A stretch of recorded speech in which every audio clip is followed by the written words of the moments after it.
হয়ে গেল কুস্তির অগ্নিকন্যা। ওজন 50 কেজির বেশি হয়ে যাওয়ায় তাকে ডিসকোয়ালিফাই করা হলো। গতকাল ফাইনালে ওঠার পর যখন ওজন মাপা হয়েছিল তখন 2 কেজি ওভারওয়েট ছিলেন।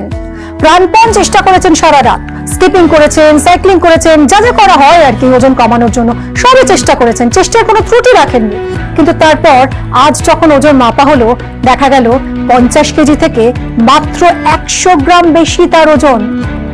অলিম্পিক্সের নিয়ম অনুযায়ী যে ইভেন্টে পার্টিসিপেট করা হবে, এক্ষেত্রে যেমন 50 কেজি ফ্রি স্টাইলে পার্টিসিপেট করছিলেন ফোগাত, ওজন থাকতে হবে তার মধ্যে, মানে 50 কেজির মধ্যে, 50 কেজির কম বা ম্যাক্সিমাম 50 কেজি।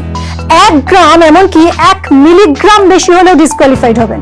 এটা খুব দুর্ভাগ্যজনক যে মেয়ে গতকাল রূপ নিশ্চিত করেছেন অনায়াসে।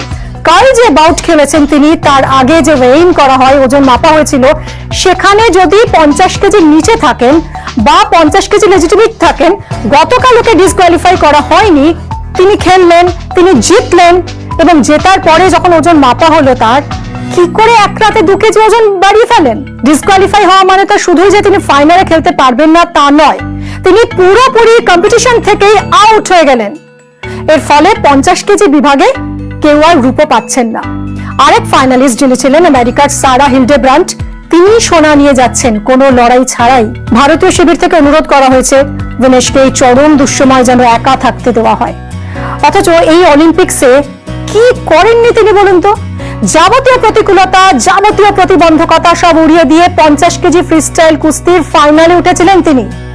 প্রথম কোন ভারতীয় মহিলা কুস্তিগির অলিম্পিক্সের ফাইনালে উঠেছিলেন এবং সেই আনন্দে সীমা ছিল না দেশবাসী, যার ফলে সোনা বা রূপোর মেডেল গলায় ঝুলিয়েই তো প্যারিস ছাড়ার কথা ছিল ভিনেশের। সেমিফাইনালে কিউবার উসমেলিস গাজম্যান লোপেজকে 5-0 ফলে উড়িয়ে দিয়েছিলেন তিনি। আজ ভারতীয় সময় রাত 8:30টার পর সোনার লড়াইয়ে নামার কথা ছিল তার আগে বিনা মেঘে বজ্রপাতের মতোই এই দুঃসংবাদ আসে। এবার অলিম্পিকের জন্য প্রস্তুতিও নিতে পারেননি সেভাবে। রাজধানীর রাস্তায় আমরা দেখেছি কিভাবে দিনের পর দিন আন্দোলন চালিয়েছেন তিনি। ভারতীয় কুস্তি সংস্থার প্রেসিডেন্ট ব্রিজভূষণ শরণ সিং এর বিরুদ্ধে যৌন হেনস্থার প্রতিবাদে সামিল হওয়ার কারণে গত বছর প্রায় পুরোটাই অলিম্পিকের জন্য অনুশীলন করার সময় পাননি তিনি।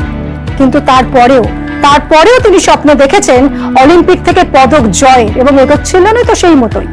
প্যারিস অলিম্পিক্সের প্রথম রাউন্ডে এমন একজন প্রতিদ্বন্দ্বীর মুখোমুখি হয়েছেন যিনি কুস্তির সার্কিটে অপরাজেয় হয়ে উঠেছিলেন, জাপানের ইউই সুসাকি।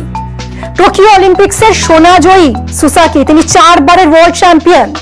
আন্তর্জাতিক ক্যারিয়ারে 82টা ম্যাচের একটাতেও হারেননি এই সুসাকি। সেই চ্যাম্পিয়নের বিরুদ্ধে প্রথম লড়াই লড়তে হয় ভিনেশকে এবং ক্রীড়া দুনিয়াকে চমকে দিয়ে অলিম্পিক্সের সবচেয়ে বড় অঘটনটা ঘটিয়েছিলেন ভারতীয় কুস্তিগির। সুসাকিকে 3-2 হারিয়েছিলেন তিনি। এখানেই তো শেষ নয়, কোয়ার্টার ফাইনালে প্রাক্তন ইউরোপিয়ান চ্যাম্পিয়ন এবং বিশ্ব চ্যাম্পিয়ন ইউক্রেনের ওকসানা লিভাচকে হারিয়ে সেমিফাইনালে উঠে যান তিনি। আর তারপর ফাইনালে প্যারিস অলিম্পিক্সে নিজের ওজন কমিয়ে 50 কেজি বিভাগে লড়েছেন তিনি। যাবতীয় প্রতিকূলতার সঙ্গে লড়াই করতে হয়েছে তাকে। সব প্রতিবন্ধকতাকে হার মানিয়ে সোনার পদকের খুব কাছে পৌঁছে গিয়েছিলেন তিনি। আর তখনই এই দুঃসংবাদ।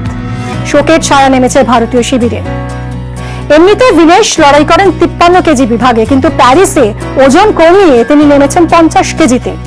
তাই ওজন ঠিকঠাক ধরে রাখাটাও একটা বড় চ্যালেঞ্জ ছিল তার কাছে, যা শেষ পর্যন্ত আর তিনি ধরে রাখতে পারলেন না। দেশ পাশে আছে, এক্স হ্যান্ডেলে বার্তা দিয়েছেন প্রধানমন্ত্রী নরেন্দ্র মোদী।